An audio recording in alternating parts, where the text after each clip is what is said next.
Welcome to our channel. Today we how to back up your MetaMask wallet to Google Password Manager, complete guide step by step clearly. To back up your MetaMask wallet to Google Password Manager, start by opening the MetaMask extension in your web. Log into your MetaMask wallet using your password. Once you are on the main dashboard, click on the profile icon in the upper right corner. From the drop-down menu, select Settings. In the Settings menu, look for the option labeled Security and Privacy. Here, you will see the option that reads Reveal Secret Recovery Phrase. Click on this option. You will be prompted to enter your password for security purposes. After entering your password, your secret recovery phrase will be displayed. Take a moment to write down this phrase carefully on a piece of paper or a secure document. Next, open a new tab in your web browser and navigate to the Google Password Manager. Log into your Google account if you aren't already signed in. In the Google Password Manager, look for the option to add a new password. Click on Add Password. In the name field, write MetaMask recovery phrase.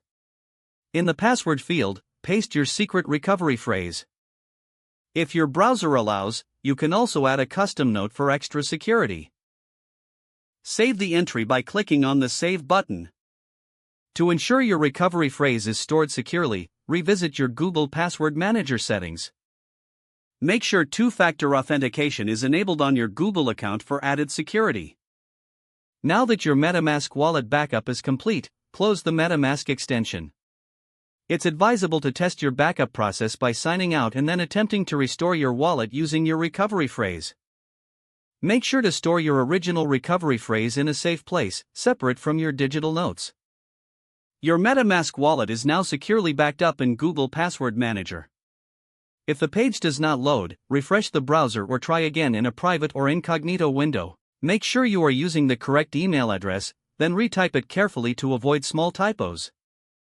If your password is not accepted, use the reset option and create a new strong password you can remember. Check your spam folder for verification or security emails, then complete any requested confirmation steps. Enable two-factor authentication if available to improve account security and reduce unauthorized access risk. After signing in, review your profile details so your contact information and settings are accurate and current. If you see an error message, note it down and try again after restarting your device and internet connection. Log out when you finish, especially on shared devices, to keep your account and payment information secure. Don't forget to like this video and subscribe to our channel for more step-by-step tech guides.